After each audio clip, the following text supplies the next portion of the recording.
Welcome to the Risky Healthcare Business Podcast, where we help you prepare for the future by sharing stories, insights, and skills from expert voices in and around the United States healthcare world, with a mission to inform, educate, and help healthcare organizations and individuals ranging from one doctor practices to large integrated systems and organizations throughout the dental, medical, and veterinary healthcare industry with risk, while hopefully having some fun along the way.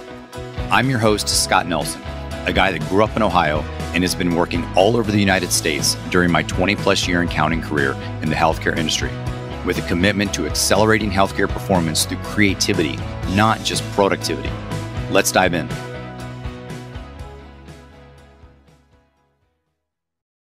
Perceptions, perspectives, and even definitions of rural health and rural healthcare vary greatly based on the individual, the location, and the organization.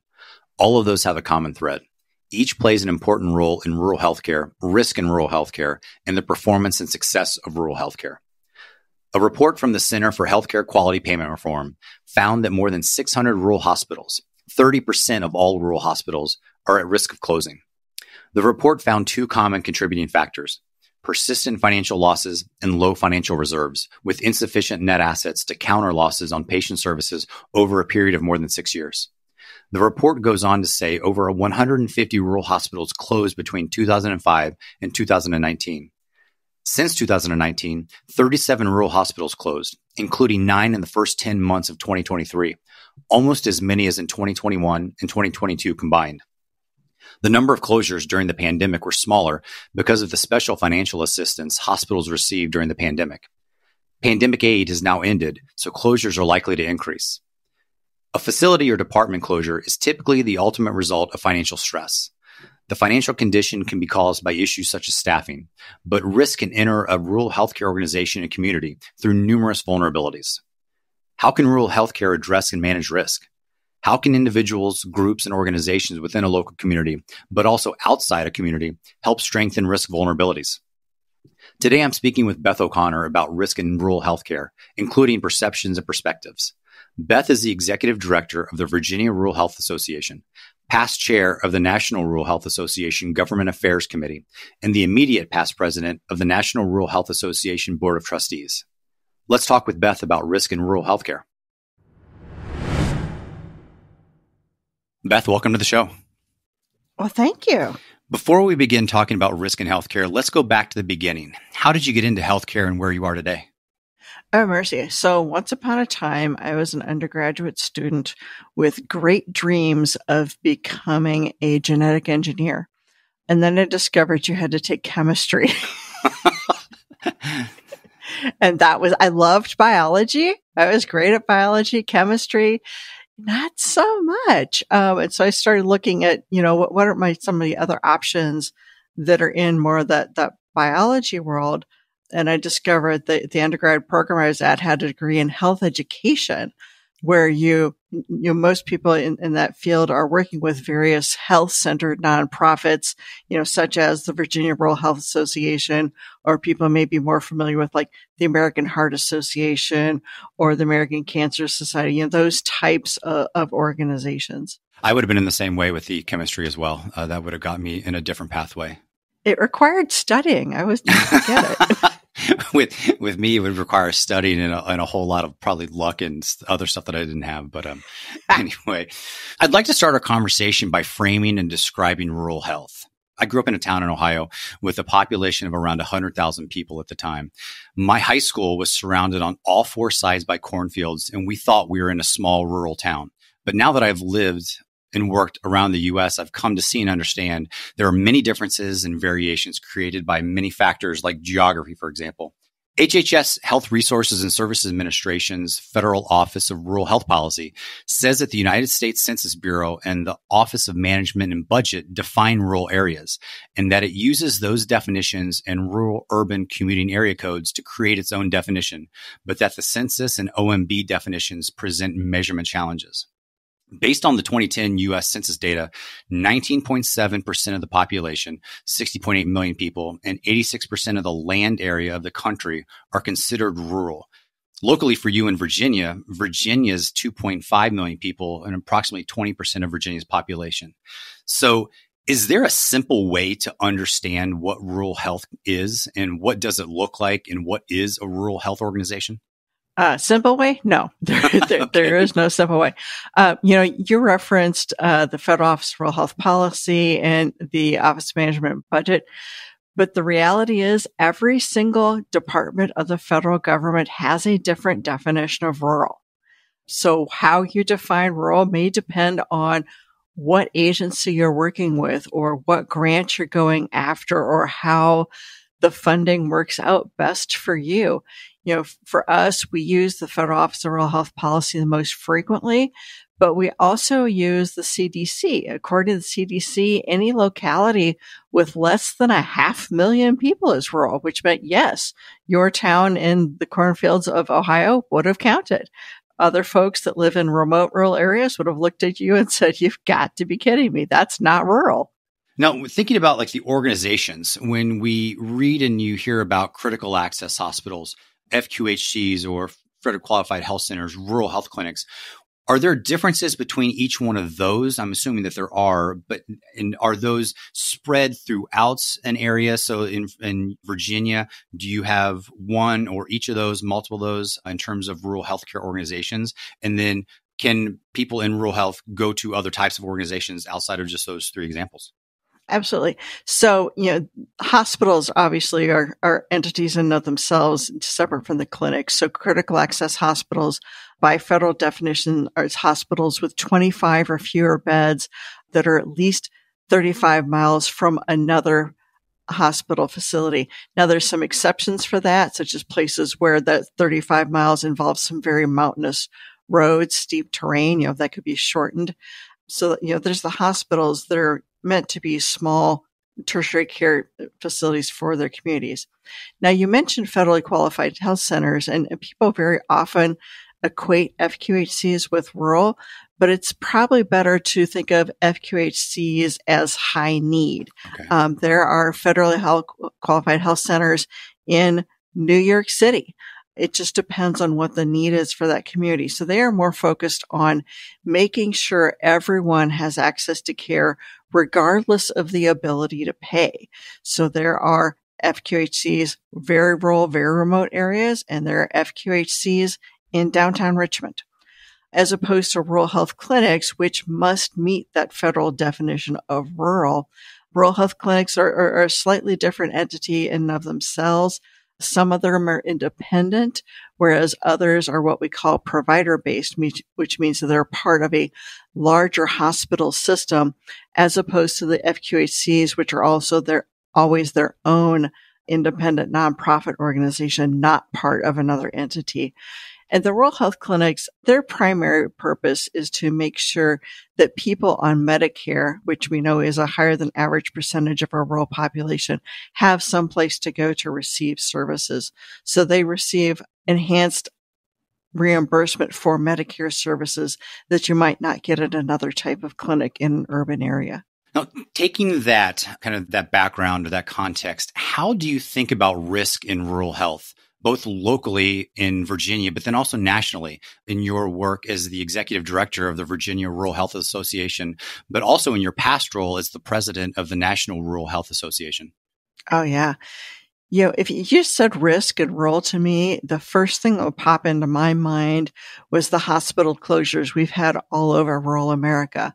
Since 2010, there has been, and I would have to look up the exact number, but hundreds of small rural hospitals that have closed, leaving people in their communities with no options. Virginia alone, we had 2. One of those, stunningly, Lee County has been able to reopen, which is absolutely unheard of. Typically, once a hospital closes, it's gone forever. So, those hospital closures and the concern about our small rural facilities being able to stay financially viable is absolutely in the top of my mind when you say risk. How was that hospital able to open up again? Through sheer force of will of its local population. It was amazing. I have never seen anything like that before. During my work and conversations with healthcare professionals and organizations across the U.S., I hear three consistent themes or barriers that affect and impact rural health. The first is economic, the second is geographic, and the third is sociocultural. These place populations and communities at risk and can also affect and impact rural providers and organizations. Are these the only barriers, or are they the three biggest barriers, or are there others? So from your perspective, what areas of risk in rural health should be of concern to healthcare professionals and organizations? Oh, there's so many different ways to look at that. As you know, mentioned, economics is a big factor. Can you financially keep the hospital open? Can you keep paying your staff? Can you stay in the black long term? That's very tricky for rural hospitals. But there's so many other issues. One is staffing. Even if you can pay them a decent salary, can you attract people to work in your facility? We know that it's very hard to keep a physician in a rural community. It's especially hard to recruit and retain specialists in rural communities. So that's a major problem of, if you have a facility, that doesn't mean you can provide all the services. One of the things we know is there's a huge number of rural hospitals, whether you're talking Virginia throughout the nation, they no longer provide labor and delivery services. So if you show up to the Giles County Hospital, which is just north of where I am now, in labor, they will stuff you in an ambulance and send you 35 miles down the road to the Montgomery Hospital, because they don't provide that service, because they don't have a frequent enough birth rate in the area to be able to justify keeping the staff on board for that service. Obviously, that's a risky situation for mom, for baby, for the ambulance drivers.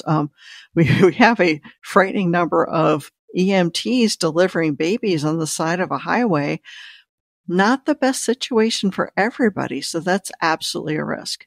And that goes right into what my next question was going to be in terms of what about services as a risk or as a barrier, such as dental, behavioral health, primary care. You had just mentioned women's services, pediatrics. I hear about those as well in a lot of conversations in these rural communities, and how do services create or address a risk.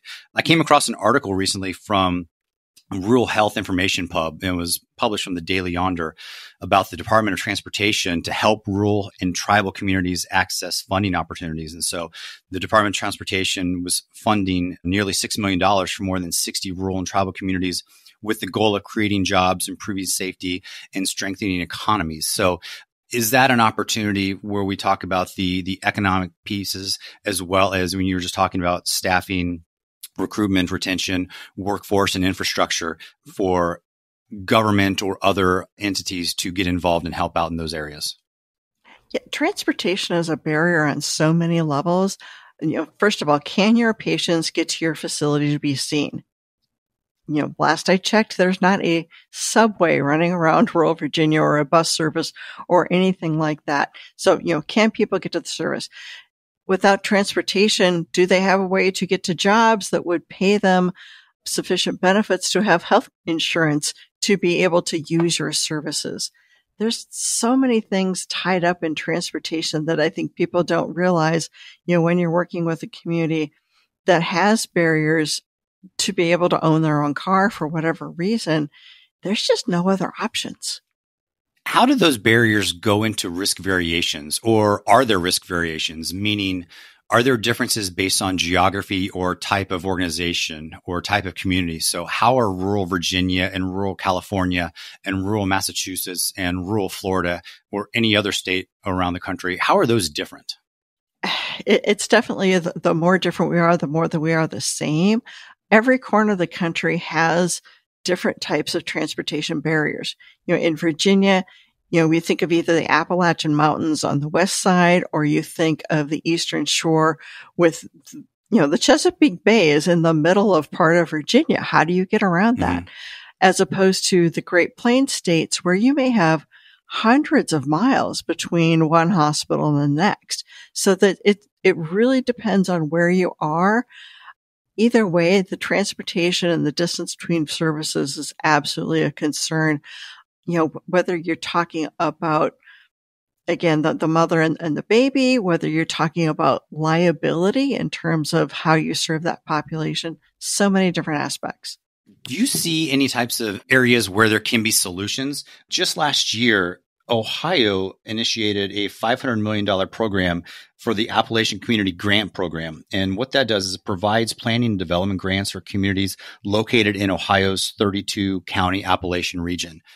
Are those kind of opportunities giving these local communities the ability to come up with solutions, to think through new? And I know that Ohio's program there was to come up with a sustainable solution after giving seed funding to get these programs up and running. Are those opportunities to help these local communities kind of put these efforts into motion and be successful? Oh, absolutely. Anything that you can do to provide that infrastructure to allow projects to move forward are absolutely essential. I've heard some disparaging comments about, it's just a handout, but there's different ways to structure those types of opportunities. Are you doing something to provide a ground floor that people can build upon? That's fabulous. And there's so many things you can do once you have that initial foundation. And I had a conversation last year with a local community leader after Ohio announced their program. And it really kind of hit home with me from that conversation when he said, typically they're trying to figure out how to put a plan together to put in a, $500 or $1,000, water main or water pipe into an area. When you're looking at those types of opportunities these days, that's like telling them, how are they going to get to the moon, and just trying to think through those strategies and put those things down into bite-sized pieces that they can then act on. And I'm going to get to another question in terms of bite-sized pieces here in a second. But when we look at, we've touched on local communities, some of these providers. Who are the stakeholders and actors involved in rural healthcare, and how do they or how can they address risk? Well, I would say there are the key community leaders that are involved, and there's the key community leaders that should be involved. So certainly the healthcare entity, whether that's a hospital or a clinic, the people that work and manage those facilities, your local health department very much is involved. But we need to see more involvement from other key community leaders, elected officials, people in the business community, people in the social service community, anything that you can do to realize that healthcare is an integral part of the overall success of that community. People talk a lot about the need for economic development in our rural communities. Last I checked, the paycheck and taxes from that paycheck of a physician look pretty dang good as opposed to most other jobs in a rural community. Why aren't we doing more to make sure that we're investing into those types of jobs? Now, thinking about the work of rural healthcare professionals and organizations and the process of putting everything together, what resources have you found helpful and possibly even essential? So, for example, we touched on the Rural Health Information Hub. You mentioned federal, state, and local government resources, HHS, Health Resources and Service Administration. Where are some pieces and resources that you think organizations and professionals should be utilizing? Well, certainly, you mentioned the Rural Health Information Hub. That is absolutely key. They have so much information to help folks find the resources that they need. Any of your big national health-related organizations or rural-related organizations, the National Rural Health Association, the National Association of Rural Health Clinics, the folks over at USDA, all of those entities have fantastic resources that people should be checking out. And make sure that you are talking to your elected officials. Who is your member of Congress? Who is your senator? Do they know who you are and what you do in your rural community? Make sure you contact them. Getting back to that point that I made in terms of bite-sized pieces and some of the barriers and obstacles that are in front of some of these groups, we had touched on staffing, recruitment and retention, bringing some of these people into these communities and having the resources available.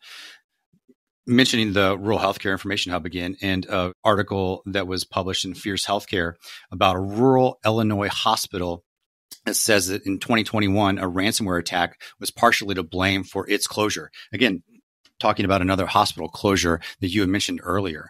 What can and should be done to address risk in rural healthcare? So what practices or solutions do you believe are successful to avoid or manage or mitigate risk? So if I was a doctor or a provider or an administrator in a rural healthcare organization, what 1, 2, or 3 actions should I be doing to decrease vulnerabilities and become stronger? So I'm going to go back to talk to your elected officials. The regulations that govern our rural hospitals were created by Congress, and it takes a literal act of Congress to change them. Make sure you know who the staff members are in your representative's office, in your senator's office that deal with health and healthcare issues. Be in contact with them. Make sure they understand what you are dealing with on a day-to-day basis and understand how federal policies help or hurt what you are doing. Looking back through recent history, from a risk standpoint, what was expected versus unexpected from your perspective and where you sit? What could have been done differently over the last year or so? So this isn't really the question you asked, but this is the direction I'm going to go. People need to realize how many of our rural citizens and even our rural facilities, hospitals, clinics, still do not have sufficient access to the internet. I just got internet in my house in February of this year. So looking back, during COVID, we talked about working remotely and telehealth and all those types of things. That was not an option for me unless I went to the office.